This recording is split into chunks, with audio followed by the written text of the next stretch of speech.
or are we no mic? Mike for the video. Mike for the video.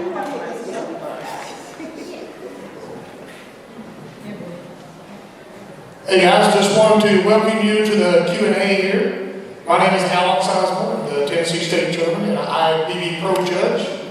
And we have a fantastic panel here. They're going to introduce themselves and give everyone an opportunity to ask them questions of what you might have learned today, or some questions about their competing, about being a judge, or anything to do with any of the topics that you might have went to today. So with that, we're going to go with Andrew. Hello. Miss Owen, how? Hello. Thank you so much, everybody, for coming, for making this event the second event. So it's the second annual event. Is it third? Second at this venue. Well, it's my second time, and it's grown, so I'm happy to see it grow.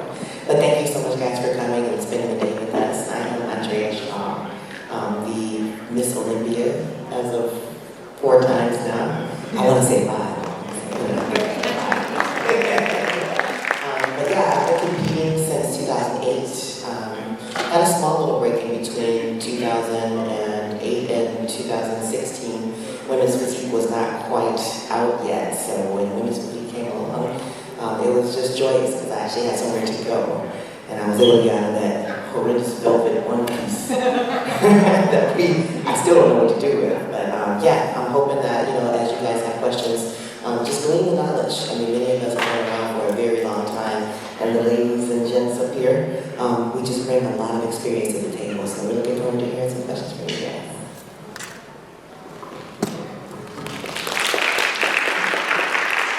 Hey everyone, thanks for being here. As most of you guys know, seen you throughout the day, Mo Newman, Vice Chair of the Carolinas, retired IFBB Pro. I was also in that one-piece velvet suit with Becky too.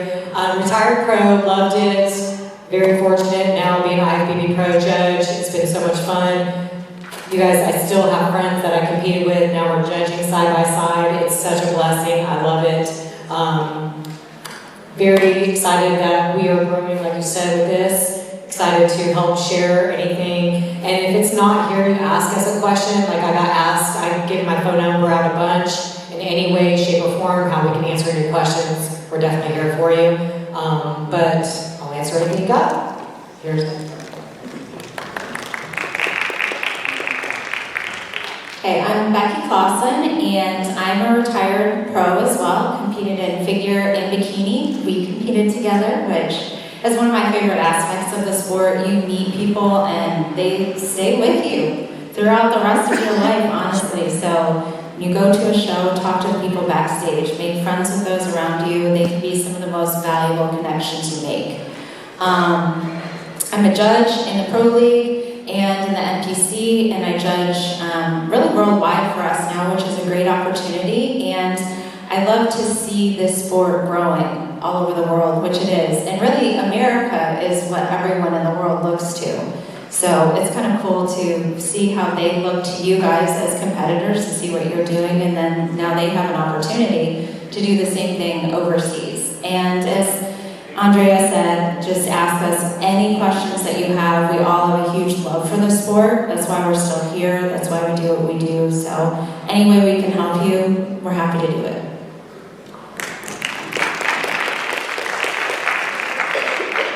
Hi, I'm Linda Murray. I won the Miss Olympia 8 times. But I'm really mostly proud of the sport and how the sport has evolved. My very first bodybuilding competition was in 1984. And it took me 4 years before I won the state title in Michigan. And then I went on to compete at the junior, at a regional show, then won the junior nationals, then on to the North American in 1989 where I turned pro. And my first professional show was actually the Miss Olympia. And actually at that time, this sport, we only had women bodybuilders. There were men bodybuilders, women bodybuilders. And so because we did not have as many female bodybuilding competitions to compete in that particular year, they had no choice but to open up the Ms. Olympia to make it open to all pro female bodybuilders. So my first professional competition was the Miss Olympia in 1990 in New York City, and that's where I won my first Miss Olympia. And I went on to win 6 consecutive titles. After that, I tried to break the record. At the time, it was 6. So my 7th attempt, I placed 2nd. My 8th attempt to break the record of 6 and get 7, I placed 2nd again. And I retired briefly for 5 years. I came back in 2002, and that's where I finally broke the record and won my 7th Miss Olympia. And then in 2003, I won my 8th Olympia. And in 2004, I placed 2nd. And it was just time for me to retire. I had such a beautiful career. And so, as you can see, I won, I've lost. I started in the NPC. And so for me, I'm very grateful to Jim Mannion for giving us this platform to compete. You know, it's just been great. So we're here for you guys. If you have any questions, we're available. I'll pass it on to Sir. Just to mention, she forgot to say that she's also an amazing promoter, and she has a show in Atlanta, July 11th and 12th. You guys gotta go and check the show. She's amazing. My name is Sir Serik. I'm the IFBB Pro head judge, NPC Worldwide head judge, and I would like to thank God and our President Jim Mann and Vice President Tyler Mann for allowing us to do what we love to do, judge shows, compete. I travel all around the world like Becky. We go to places where you wouldn't believe that shows exist, and they have amazing athletes, amazing people, and it's just a joy to, not just as a competitor, but later on, still plugging into the league and still help the league grow and still grow yourself by watching you guys. I also promote 5 shows in Florida. Florida Grand Prix, Ultimate Grand Prix, and I have also a pro qualifier in Bahamas, November 9th, which is probably one of the easiest shows to turn pro. We have about 80 to 100 athletes. Most of the time is the athletes from the islands, natural athletes. So it's the open for anybody, but that show, most people come as naturals. So that's the reason why I started out doing natural show. It's going to be May 5th in Florida. So I hope to see you at the shows, and I'm very personal in social media. So if you need any questions, don't feel afraid to contact me on Instagram. The Instagram is thesurge_s, and I will answer all your questions and help you grow. And thank you again for inviting me here. This is amazing, actually. This was the first time I'm at this event, and it's amazingly organized. A lot of great support from you guys, and all of you look amazing, and I can't wait to see you on the stage. Let's give a big hand up for our Q&A panel here. I am very privileged to be standing on stage with all this knowledge here. And if anyone out there has a question, Steve has a mic. So let's hit some of these girls and guys with a question.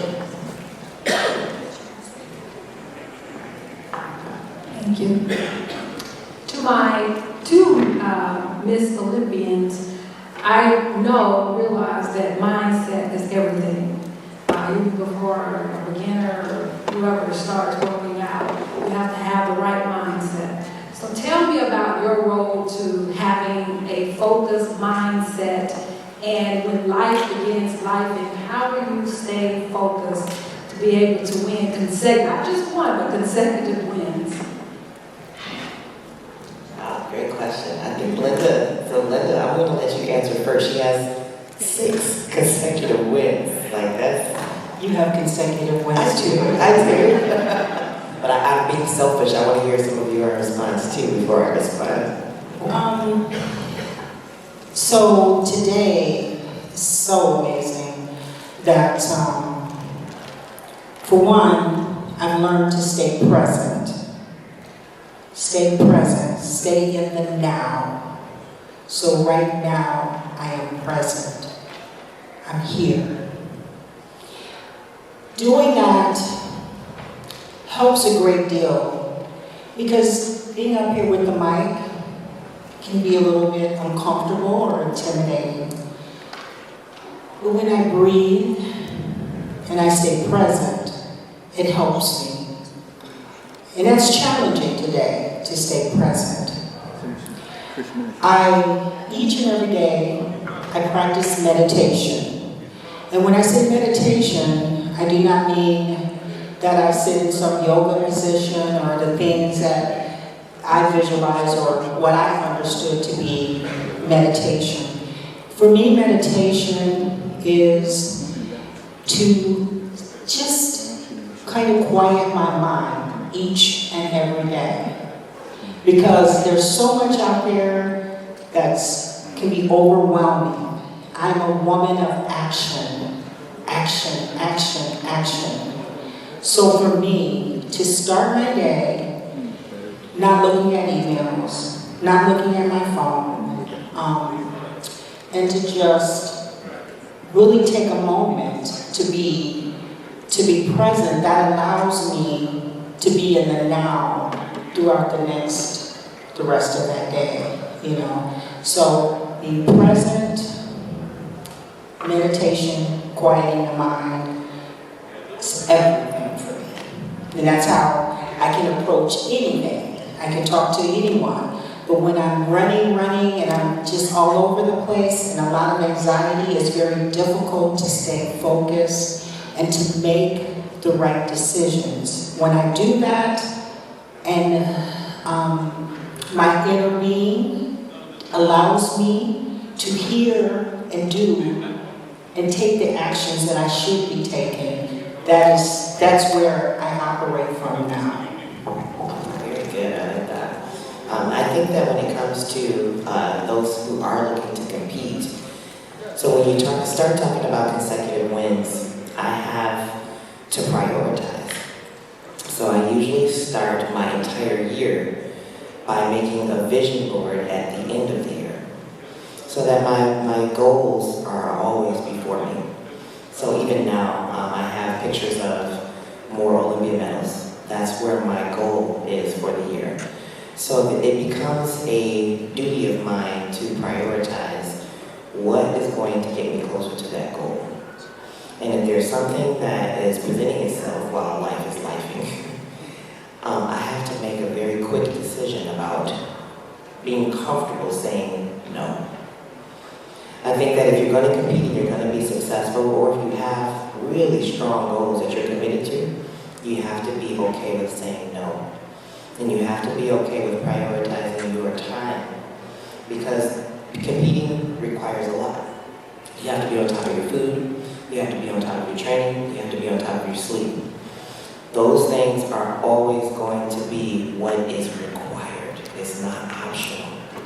So unless you are going to be a person who can start to, and it wasn't always something that kind of came easy, because I like to say yes. I like to, try to be wherever I can be, but sometimes you need to prioritize and say, hey, I can't stretch myself too thin, and I need to be able to get comfortable saying, especially to family members, no, or not right now, right? So the better you can get at saying no, right, to what needs to be said no to, and saying yes to the things that need to be yes to, so to speak, you get better at that. Okay, so I look at those goals. I even keep a little mini vision board on my phone. So that way, again, maybe you just had somebody to call you and they gave you some good news. I'm like, okay, you know what? Let me just reset myself. Let me take a minute to pray. And let me just refocus on what my goal is for the year. Or I got into town last night. I'm tired. It's 8 o'clock. I don't feel like I'm cardio. All right, you know what?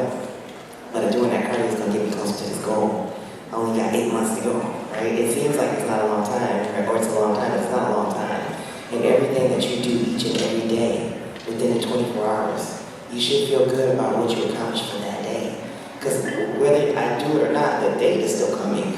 But I want to feel good about, utilizing the time that God has given me to really go after these goals. Okay, so learning how to prioritize your time and structure your life around your goals is important, guys. I mean, your family has made, my mom didn't quite understand at first, right? It's like, oh my gosh, you're an amateur, why are you so focused on competing? She didn't know that I had the dream in my heart to become a Miss Olympia one day. But I had to prioritize, and soon the fruit started to come of what I was applying myself to, right? But the more you can say yes to what needs to be said yes to, the closer you're going to get. And I think a lot of people underestimate their ability to say no in a social situation. Now with kids, right, so those of you who are parents, a little bit of a different dynamic, but again, there's boundaries that still have to be set up because you still need that time for you. And the more you can say yes to you, right, then you can help them with certain things at a later time. So I try to make, when I'm in prep especially, my family understand, I'm going to schedule time with you guys after I'm out of prep. There's a time and a place for that, but right now I need all of my focus and my energy to be right here, in the now. Okay, because I want to look back in 10 years and be happy with the progress that I made. I want to be happy with the progress I made 6 months from now. Right? But all of those things need to be something that you focus your mind on, preferably at the beginning of the day, or throughout the day as needed. What's going to help you take the action that's needed to bring you closer to whatever it is that you've got your heart set on.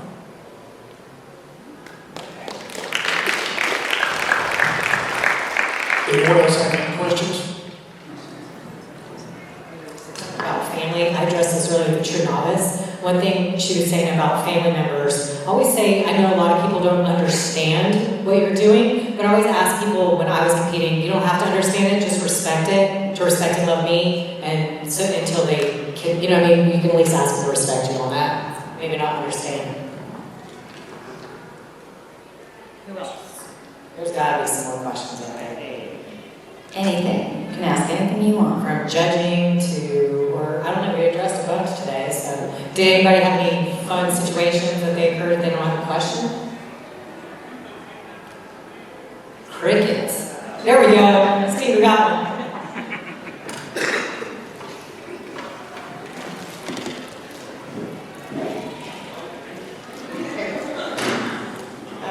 I don't know if anybody's asked this already. My coach had brought up to my attention, if you have people that are interested in sponsoring you, how do you guys go about that?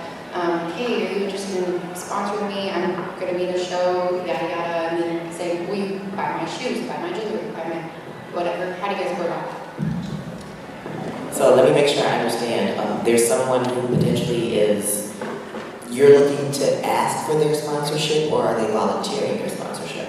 I guess both. My coach, I had mentioned that I work at a gym, and so if my gym wants to sponsor me for the competition, or if somebody else, a smaller business or something, wants to buy, something to help you, whatever, get to where you're trying to go to. I guess, how do you guys approach those type of people, or how do you get sponsorships for certain things?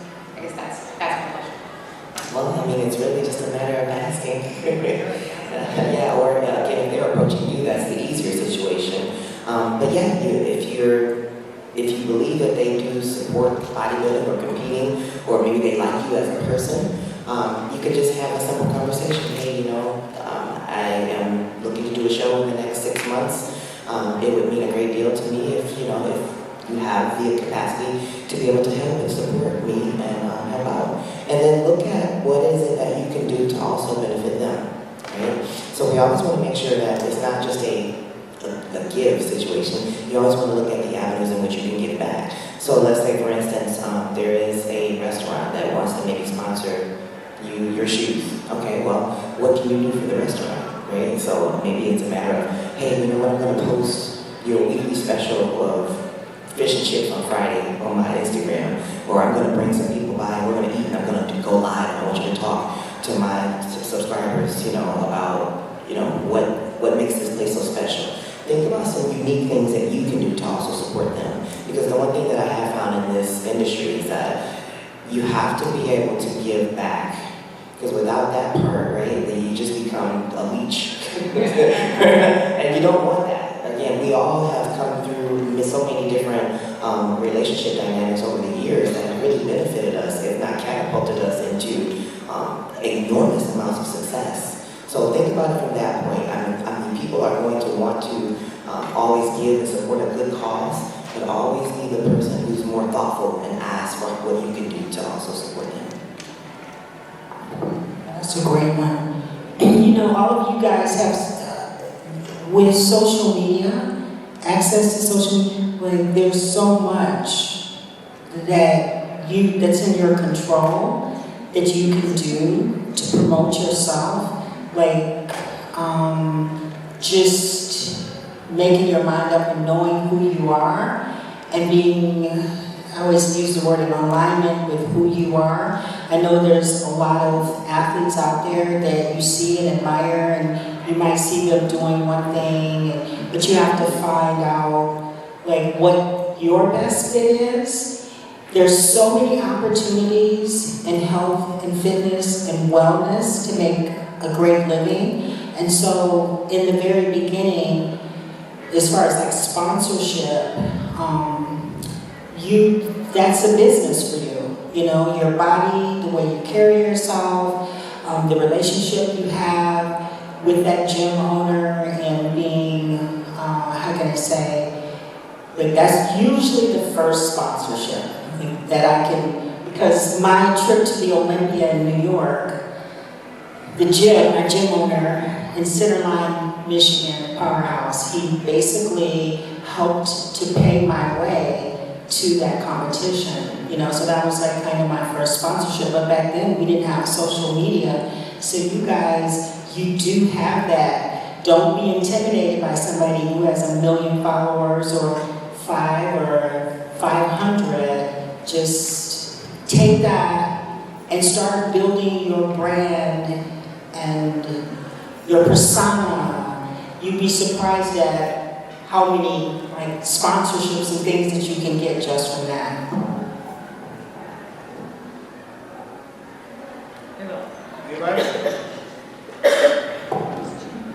Okay, this is for Linda and Andrea. As a retired competitor, Linda, first, what was your decision to say, that's it, I'm not competing anymore? What are some of the things that brought you to that decision? Also, Andrea, what are your thoughts as to when you will actually retire? It's when you're going to actually retire. What is? Well, I mean, I made it no secret. Everybody knows I want to win 11, right? So I got a ways to go. However, I mean, I'm going to take it year by year. I just want to make sure that I still feel like I'm in a good space mentally. I'm still committed to doing the things that are required of me to be able to be my best to be on stage. And I think that, you know, within reason, you have to check in internally and ask yourself, okay, do I still feel good about it? Am I still physically feeling good about it? Do I feel like I'm up for the challenge? Am I up for the commitment? And I continue to say yes. So, I mean, once I hit 11, I'm already kind of building the blocks, right? So I have my own show coming up April 6th as a program in Arizona, the Triple O Dynasty. So I'm looking at, again, more avenues. I've still been doing posing coaching and training and coaching athletes. So these are the little ways that I can give back as of right now, but I'm still exploring more options for, you know, when I retire, I feel as though I'm still very active and very involved in this. Well, Jim Mannion did give me a job already, so Jim said when I retire, I'm at the judges' table, so I'll be with these ladies. So yeah, I'm just looking at those opportunities as of right now. So that's all that's on the radar.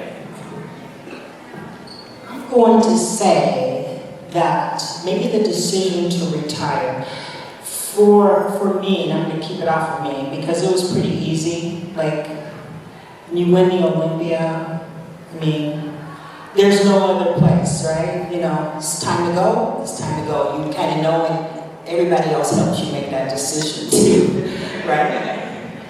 But I'm going to say this, because I kind of feel where you're coming from in asking that question. You retire when honestly it's no longer fun, and you don't really have the passion for it. But be really careful get your mind right as to why you are doing it. So if you love to train, you love to diet, you love the process, you love looking in the mirror at your physique, and then you're having a difficult time with some of the other aspects of it. You're not placing where you want to place, or the thing, you're not getting a sponsorship, so you're not, whatever that other thing is that's inside your head that's telling you, or people are saying, oh, you should be on the cover, oh, this person's doing that, all these other outside things that have nothing to do with you. So you have to figure out where you are. Because if you love to train, and you love to diet, and you love the process, and you're doing it in a healthy way where you really feel good about it, you cannot be discouraged or resentful because things on the outside did not go the way you think they should go. Because what happens is when an athlete says, I see you guys, and you're happy all the way up too. You're happy on Thursday and Friday, and then when you're not in the first call out or the second call out, or when things don't go your way, you get angry a little bit, and I understand because you put a lot of work into it, but you're discouraged, and so now you're ready to throw in the towel and retire because of something else that somebody else made a decision. You have to, because it's difficult to get your body where your body is when you do what you do to be on that stage. I'm telling you, especially as a female bodybuilder, when you retire from that process and you let 3 years go by, it's tough to come back and try to do that again. And usually what happens, 3 years pass, you're mature, you're wiser, you've let go of the resentment, and you say, why did I let someone else discourage me from that? So you, and only you, make that decision. And I think also with the involvement of the league, now you have the masters that you can compete in. You can go to the Masters Olympia. The lifespan of the athlete is much more than it used to be. So you have more choices, more options. And I think if you want to retire and like Linda said, that you don't feel like it's fun anymore, there is always things you can do in a league and to still grow as a person and as an athlete or judge, or do something to have fun. I think that's something that can help your transition, is if you have something else you're involved in the industry. Personally, I took a year off as a pro, and I was dying. I wanted to be back on that stage so bad. I knew I was not done, but I was like, what if I can't compete again? I will feel this huge void in my life if I'm totally gone from the industry. So that's when I started to test judge and things. And it made it much easier 4 years later, after coming back to the stage, to say, okay, now I've had my fill. I know I'm not totally exiting the sport. I still get to see all my friends and everything. I'm still part of this. Now I feel like, yes, I can make the right decision because I'm not losing like my identity. So I encourage all of you guys to do that if you really love this sport. And get involved with your state chairs. Everybody, a lot of times, because for the Carolinas, I help those that are still want to keep involved. Get in relationship with your state chairs. Like we have Alan, state chair of Tennessee. Get involved. Introduce yourself to them. We're always looking for volunteers at shows. We got show promoters on the stage. They know how that is.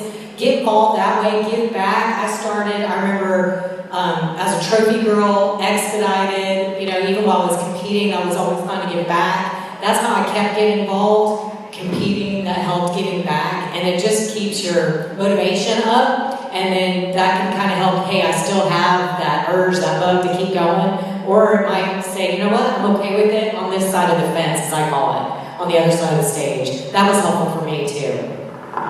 And if you're not thinking about retiring, and you're still competing, still come out to the shows and volunteer some time, work backstage, help out.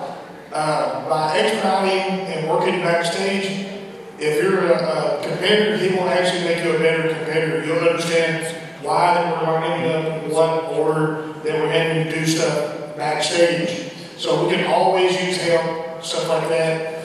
NPC Tennessee is my Instagram. You can get a hold of me there, and we're more happy to get you guys involved in a side of it, just not competing on stage.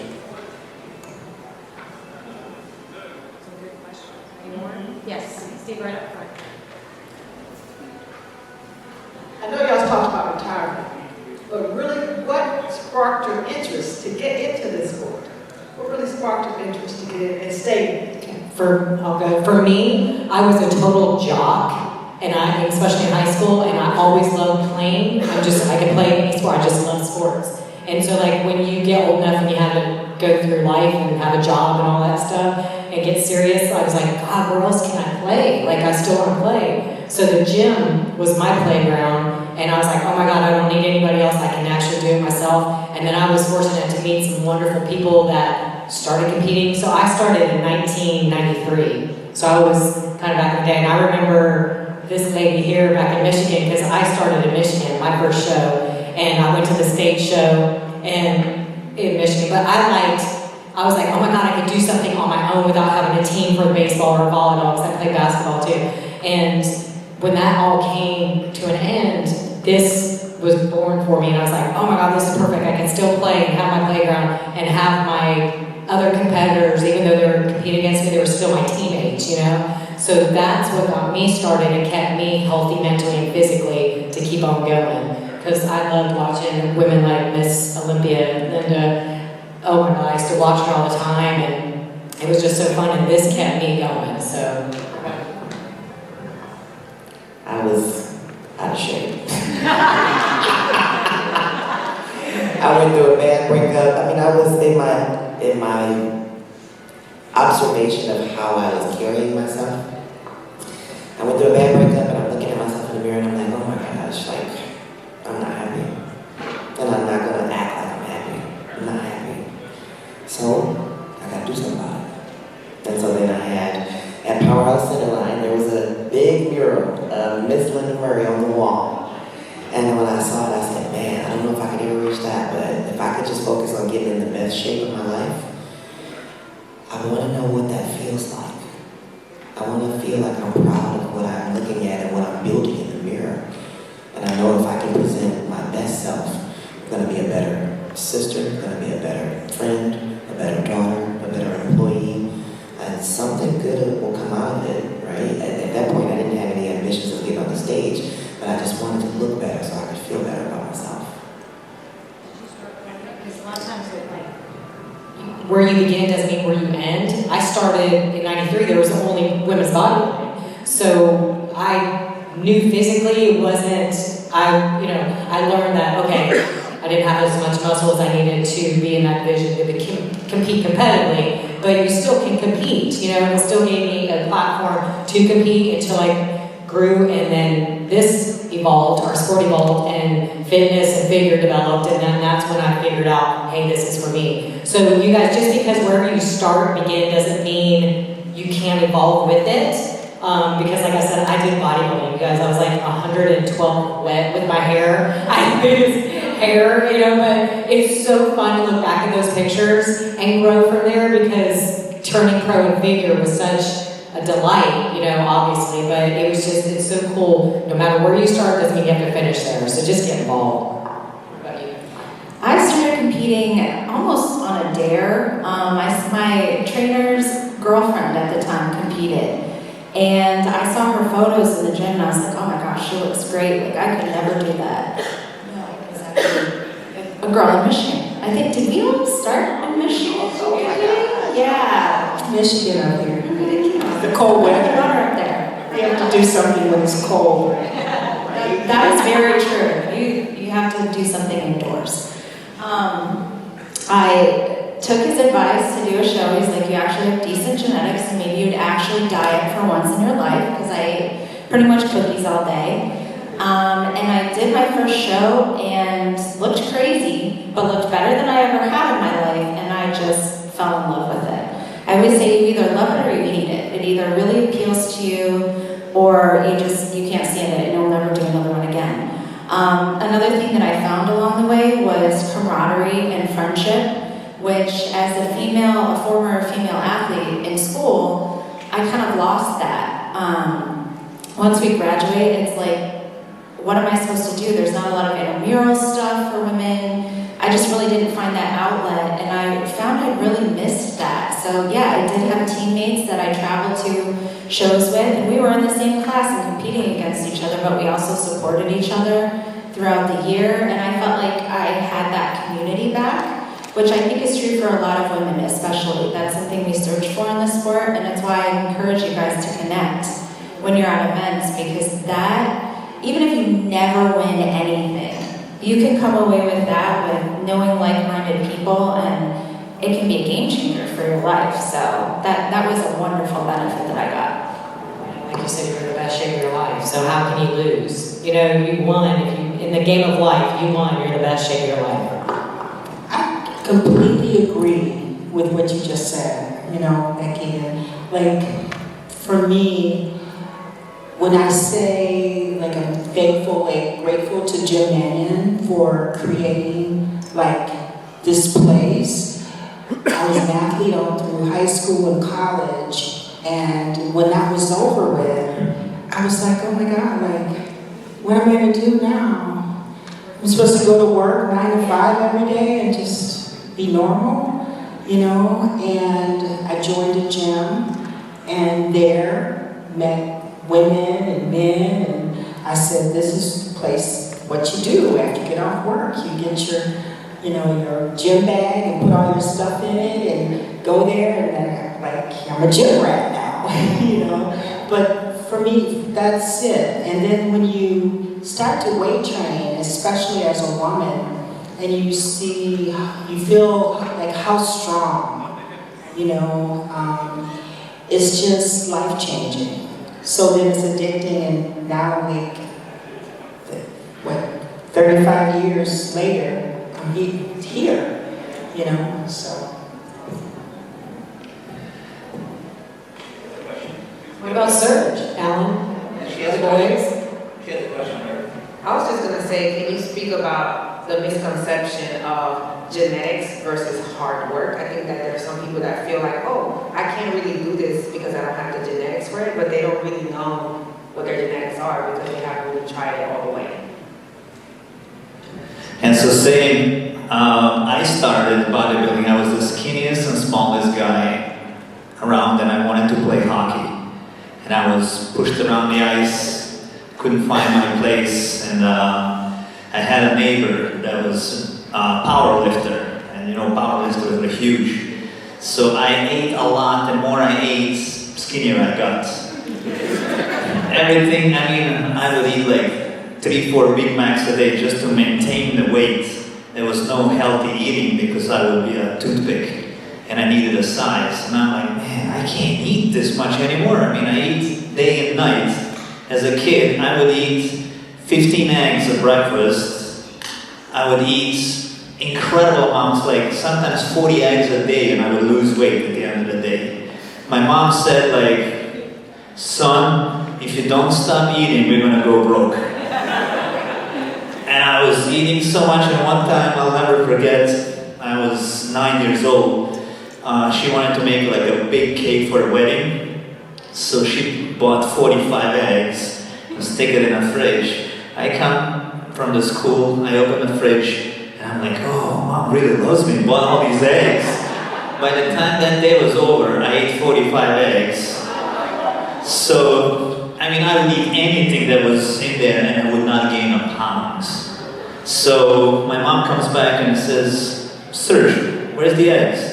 I'm like, I ate it. She says, no way. You must have fed it to dogs or something. You couldn't eat this much. I'm like, yeah. She buys the next day 45 eggs to see me eat again because she didn't believe it. So I ate again 45, still nothing. I mean, I ate the steaks, anything you can imagine. So I go to the neighbor and I'm like, how do you get so big? He says, well, I lift weights. I'm like, I need to do what you do because I need to gain some weight. So then I start powerlifting with the power lifter. And finally gained the weight I needed for the hockey. But since I was a fast skater and I loved contact I would like hit people in the eyes, break my wrists. I would do the same. As soon as it heals, I'm back out again, we're playing, break the wrist again. So it came to the point that the doctor said, if you break the wrist again, you can't use the arm anymore. So I had a choice what to do, stop playing hockey or really injure myself. And that's when since I was lifting in the gym, I seen the beautiful physiques, and I'm like, let me just switch it and try to do a little bit easier instead of contact sports. And that's how I fell in love with sport, met amazing people, still meeting amazing people, and I'm so glad to be part of it.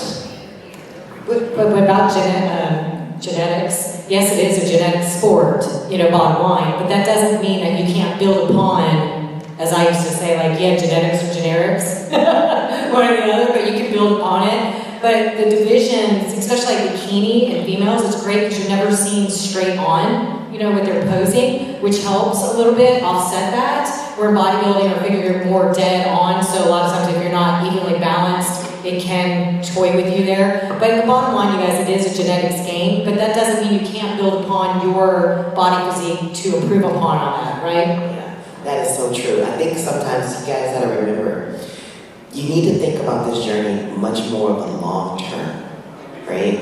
I mean, a lot of people like to say, oh, well, you're Miss Olympia. I took 8 years off from competing. That's almost a decade. All I did was train. 8 years. So, I mean, it looks to you guys like maybe I just arrived, but I remember those 8 years. Those 8 years of just every day getting up, getting to the gym, just making sure I check that box, right? So again, I think that you need to be considering this is a long term. Hopefully you take these habits and you keep them with you for your lifespan, right? You want to be 60, 70, 80 years old, not be on medication, still be able to move well, still be able to feel good and do things with like your grandkids, God willing your great-great-grandkids, right? And that's kind of what you need to think about. But as a competitor, all that we really want you to focus on, yes, genetics is a part, but you also need to give yourself the gift of time to really play up your genetics.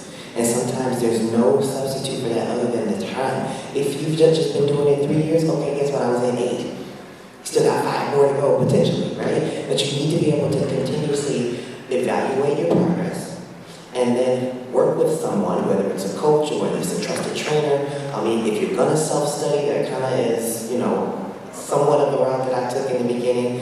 So yeah, on your question, that's how I started weight training. I didn't start competing until my old trainer said she doesn't have the heart to stick with it, and then I got pissed off. And I'm like, okay, I'll show you something.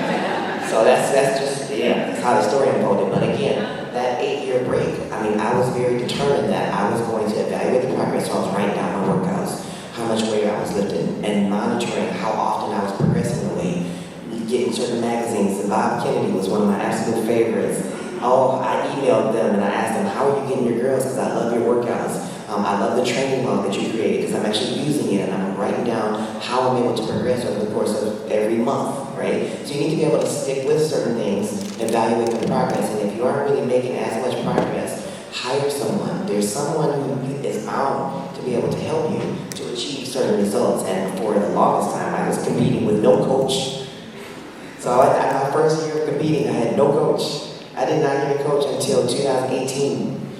So I mean, when I was looking at, okay, I'm placing 3rd place, I'm placing 4th place, I'm placing 4th place again, and I'm like, okay, I'm doing okay, but maybe I need to work with my genetics by actually having someone who can guide me through this journey, okay? So keep those things in mind. I think everybody wants it, like Amazon, Prime, but this is not that. And I think there's also something really satisfying about maximizing your genetics too. Like I always say, my legacy is not that I ever went to the Olympia, I never won a pro show. My goal was just to get second call-outs, maybe a first call-out here or there, but I knew I maximized my physique. I know how I'm built, I knew the struggle it was to put on muscle.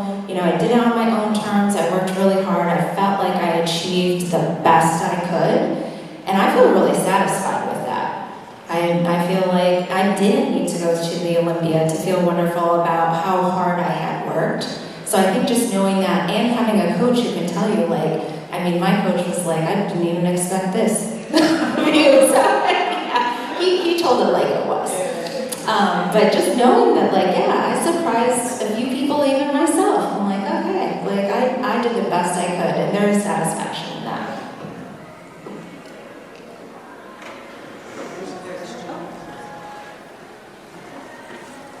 Questions coming, guys. Questions. I mean, you get this opportunity right now, right here. Hey, with an industry that focuses and critiques so much on body image, what advice would you give for someone who's always dealt with body images and insecurities their entire life? Yeah, that can be really a tough thing. I think keeping perspective with life outside of the sport is good. Realizing that even at our worst, we're still probably the top 1% of the world as far as health and fitness.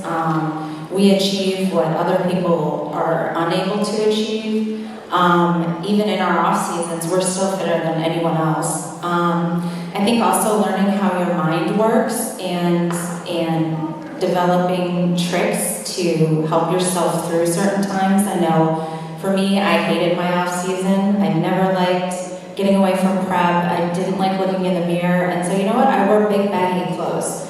I looked like a homeless person in the gym. I didn't care because I told my trainer, my goal is to get in the gym and get work done.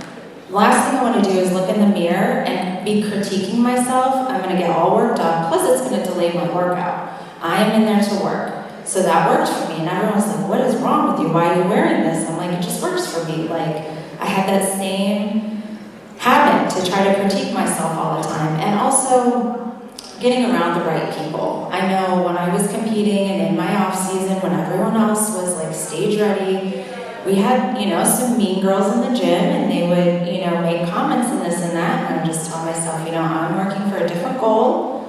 I am on the right path. Like, I'm just going to stick to what my trainer says, what I know in my heart, what my girlfriends, how they support me.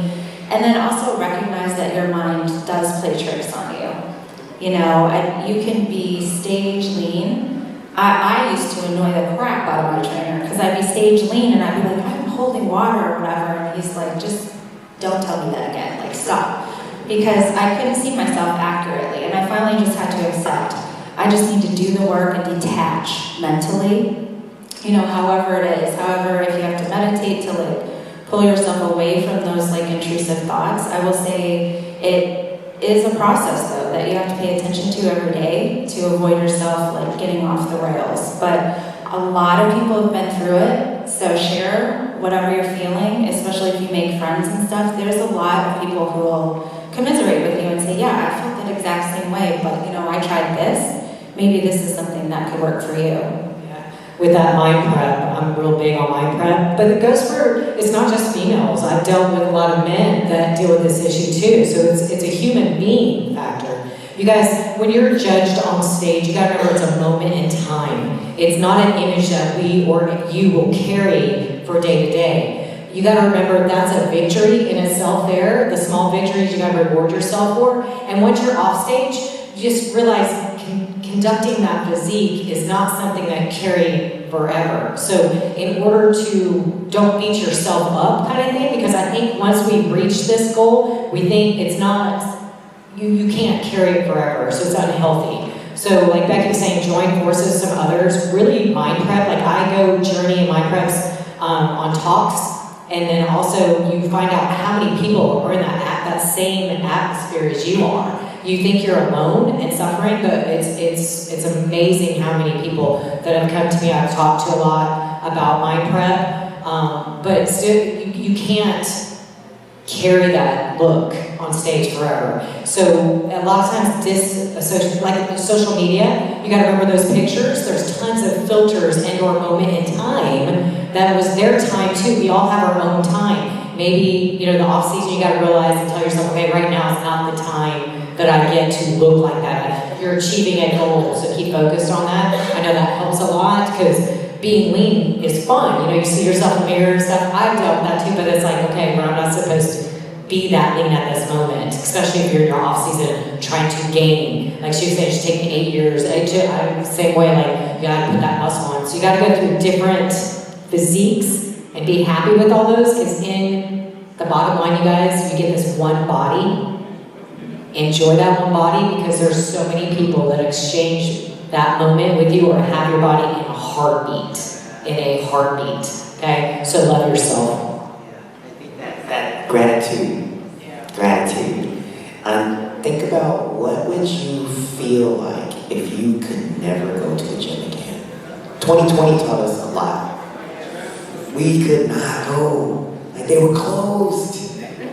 So it's almost like, you know what, like, let's practice some gratitude and appreciate your body for what it can do, and don't be hard on your body for what you think it's not doing or becoming, because you still get to live, you know, pretty much how you want to.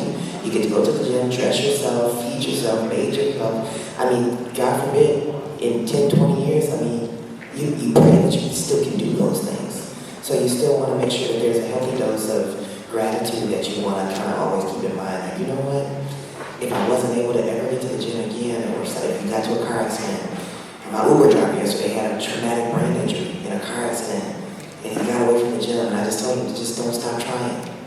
Just keep moving. If God gave you the day to move, just move. Be thankful for that, because it could be taken away from you. And be balanced. Anybody else?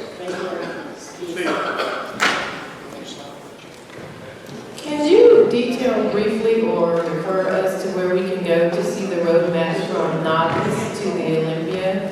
Like, for those of us that like do our first show and that's all we know is just that one show, there's a whole other world and a pathway. Could you just kind of briefly describe that pathway from your first show to where you all are? So you want the journey? Our journey? Oh, okay, well that's fun. So I started in 2008 in figure, and like I said, I mean, the trainer, I wanted to prove her wrong. She actually ended up showing up at that show. I got ready for that show in 4 weeks, y'all. It was crazy. It's like, I was eating nothing but chicken, vinegar, and lettuce. I'm gonna show her, show her I can do this. You don't doubt me. But yeah, I came in third at that show in figure. So I mean, like I said, there were no posing coaches. There were no seminars like this. Like, you couldn't just walk up to people in the gym and just start asking them to help you. So thank God, you know, I had a young lady who worked the front desk. She had done one bodybuilding show, and she agreed to kind of just, you know, at least tell me where to go pick up my Jam Tan. We didn't even have Pro Tan, you know, Jam Tan and Dream Tan. We had these little paintbrushes, so we just had to dab it on. So that was my experience for the first show. We used Pam cooking spray. Anybody know? Old school. We used Pam cooking spray. Hey, Jordan, That's it right there, y'all. I'm telling you a little bit. But then after that, I really knew that I said, okay, you know what? I feel as though I can give more. I can do more, and see about getting into another show, because I was really proud of myself for sticking with it. And you know, she gave me a compliment. Oh wow, you really did it. Yeah, I did. I'm gonna do more. And I think it was maybe 3 months later I did my next show. Again, same concept. I mean, I had whoever could help me, but then I hired a nutritionist. So then I'm like, okay, well, if I come in 4th place, great, and I came in 4th place. But then I'm like, wow, figure is great, but I'm just not a good fit. I mean, I'm starving. Remember, I hired a nutritionist. So like my meals were like 3 egg whites, half an orange for breakfast, and then for dinner, the same thing, and then 2 ounces of tuna, 1 cup of lettuce. Oh, I was starving now. And I still got on stage at 140. My friend Tate, she's been with me through the whole journey. A friend that I met in the gym, so you guys, when she says meet people backstage or, you know, meet people in the gym, I've really been blessed to have a friend now for over 20 years, and it was challenging because I felt like I knew that there was more in there, but I just didn't know where to go from there. So that's where the 8-year break came in, where it was like, you know what, if there was no show, would I still compete? Like, okay, well, that means nothing changes. I still go to the gym, I still get the workouts in, and I just continue to learn. I continue to, you know, apply myself to learning what works for my body, right? And whatever that journey looked like, that's what I was going to commit to. So then I changed my major to exercise and sports science, and then women's physique came along. But meanwhile, again, during 8 years, I never took off. I'm still working. And I met my workout partner, started getting into more intense workouts, and I'm like, wow, you know what? I think I'm going to get this women's physique thing and try it. Why not? These girls got more muscle, and the opportunity seems to be right. And so I jumped in it. Still no coach, just going. And then I placed 4th. And then I finally asked my current coach, and I said, you know what? I feel like, this fourth place, third place, it's like I'm so close. Like, I think I just need to have somebody else help me the rest of the way. And then I said, okay, if you feel like I can get my pro card and really be honest with me, then I'm ready to, put my hat in the ring and sacrifice whatever it was I needed to sacrifice. Got a full-time job, so I got a little money, got some coins, I could actually save and budget. I had a little spreadsheet, and I was trying to, do all the things that I could on my own, so I never, as an amateur, paid for hair and makeup, did my own makeup. And then I tried to pick shows that were logistically within, a certain distance, so that kept my costs down. And then that year he said, you know what, 2018, I'm like, whatever show you tell me, he said, I'm going to give you a handful of shows to do. As long as you can do them and do what I ask you to do, we'll see where it goes. So at that point, I hired my current coach, and in 2018, I jumped into 5 shows, 3 local shows, 2 national level shows, and then I got my pro card at the Nationals down in Miami. And then from there, pro debut. So I'm still in women's physique. I worked my butt off for that pro debut. And Gary Udit was one of the judges, Tim Garner. Miss Linda Murray was the first person I talked to off the stage. And she said, come here. Over here. I'm like, oh. I'm like, but I already do. Because I was backstage, and even in the women's physique lineup, I'm looking at these girls and I'm like, this reminds me of the day I was in figures. I was the quad queen on stage, legs just big. Those are just my natural genetics. I've always had big legs, I've always had martial arts. I used to be in gymnastics and cheer. And you guys know, a lot of tumbling and stuff like that, it comes with power. Power is the most type 2, you got big body structure. And so Linda's like, you ready to make your move? And I said, yeah, I think I know what I gotta do. And then Gary told me, he said, don't wait. Whatever the very next show is, I want you to get out of women's physique and into women's bodybuilding. And I told him, I said, yeah, I talked to Linda. I'm already set to come to Chicago Pro in 30 days. And that's exactly what happened. I done Chicago Pro, placed second. So that was my women's bodybuilding pro debut. And then from there, the Rising Phoenix, I came in 7th. I cheated on my diet. Won't lie, I cheated on the diet, y'all. I did. And 7th place did not taste good. But I had to own it. I had to own it, and it taught me something. It was like, you know what? I know I should have done better than this. So what made me not do what I know I should have done? So that's where, when I talk about prioritizing, keeping certain things where they need to be, right? I let the stress and the lack of sleep start getting to me. And I'm like, oh, coach said fish, but the shrimp is okay. No, it's not. Mustard? Oh, it's okay. No. If coach said, you are not the coach. I still have these conversations with myself, because my mind, when you're a man, it's like, oh, I could just kind of skate by. No, you're either committed or you're not. Because your competition, they're probably sticking to the plan. So you owe it wherever the chips fall. The one thing I love about bodybuilding is it will show you how to bring the best out of yourself. If you're committed. But sometimes your commitment evaluation needs to be done on a daily basis, hourly basis, right? You hold yourself accountable, and then the more accountability you hold with yourself, then you treat other people with a certain level of respect. And you have expectations that, if you're going to be with me, we have a certain level of integrity that we're going to operate by, right? And that's what, again, I love about bodybuilding. But that 7th place taught me a very valuable lesson. So when 2020 came around and I heard that Miss Olympia was coming back, I said, oh, I'm about to give it everything I got. And I've been here ever since.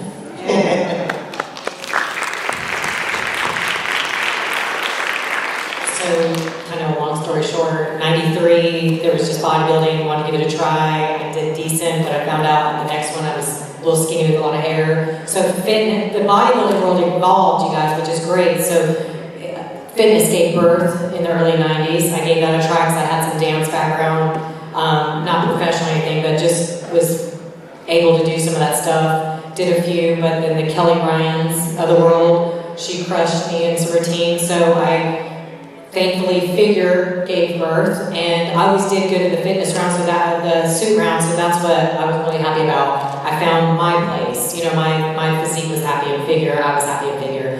I myself chased, I knew mentally and physically I had a plan that I knew I was able to financially, mentally, physically follow my dream. As in, like, my husband and I had a plan, I knew I wanted to go pro. I analyzed it, I really thought, so I competed a lot. I was fortunate at the regional level. I won it overall. I was actually in Georgia. I wanted to stay away from Carolinas where nobody knew me. I won my first show, fortunately, I went to the Nationals and did a drive-by. It's called last call out. But on that note, I went and continued. I did North American in 1 year and got last place. But that next year, you guys, I came back and won my class. But back then, it was, you did win your pro card. There's just 4 out of 6. But I want you guys to realize, my physique, personally, I liked better the losing body versus the winning body. So keep that in mind, it's still the same body. I was proud of both, but I still personally love the girl that lost his physique better than the one that won. But it's a moment in time that the judges had to critique and judge me upon. And as a judge now, I do understand and respect that just because I did look better, still to this, it didn't win, okay? So keep that in mind. It didn't discourage me, I kept going. So I did 11 shows in 14 months. I don't encourage it, but I do know that I was mentally, physically, and financially, I could do it.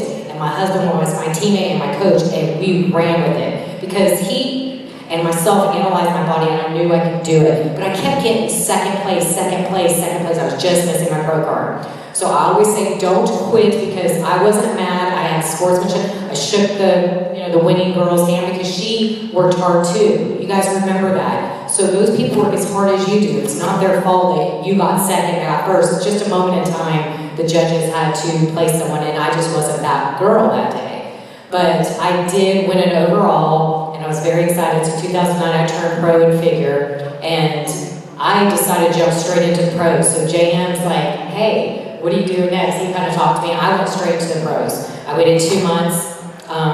Back then, they had Masters Pro and Open Pro, so I got to do both, which is great. I did great. I loved it. I kept on going. But then I competed a lot. I started realizing the transition in physiques in me. I wasn't keeping up with that. So 2015, long story short, had a blast. I loved it. I hope you guys can enjoy the journey as much as I did. 2015, I was able to take my heels, and I knew I was done. And that was my choice. And I was glad I chose that. No one took it from me. I didn't let anybody take it from me. It was my choice because I analyzed myself and what was taking place in the figure industry. It just wasn't me. And that's okay, because I had my turn. It wasn't my turn anymore. My turn now is to help you guys, and now I get a judge, and I'm very honored, and I thank Tyler and Jim for having that. The birthday man, Jim Mannion's birthday boy. But then, like Linda said, we thank them for that opportunity, because I had so much fun playing. You guys, if you compete, play hard, play fun. You're going to lose some, but you're going to win some too. So I encourage you to do the same.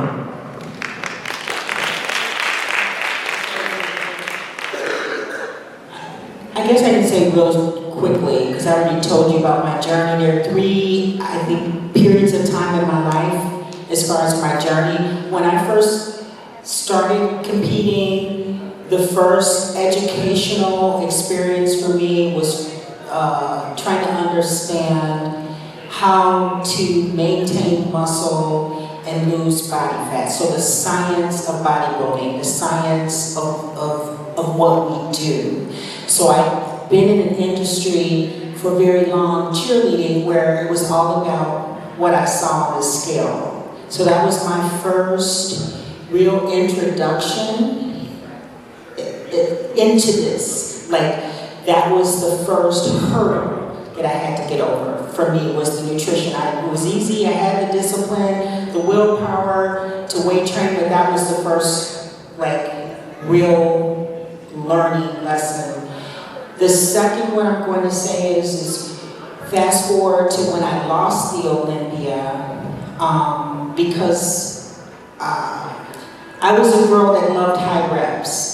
So I was still kind of had that mentality a little bit of still high repetition, just like the mentality of losing weight and looking at the scale and being little, being tiny, being cute, being little.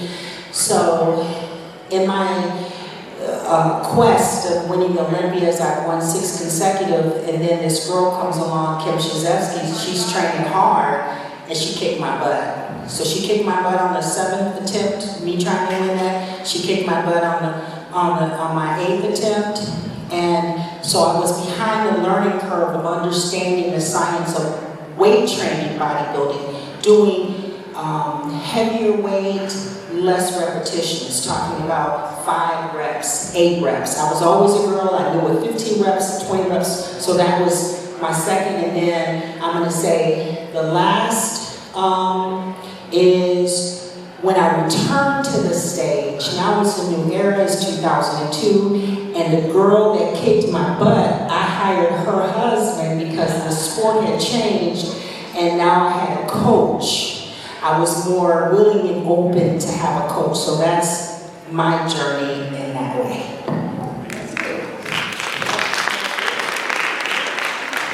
We're gonna have to wrap up. So my story you're gonna hear next year when we do this seminar. You have to come back to hear it. And just go to your shows, right? Just yes. down the floor. You have to come on all shows.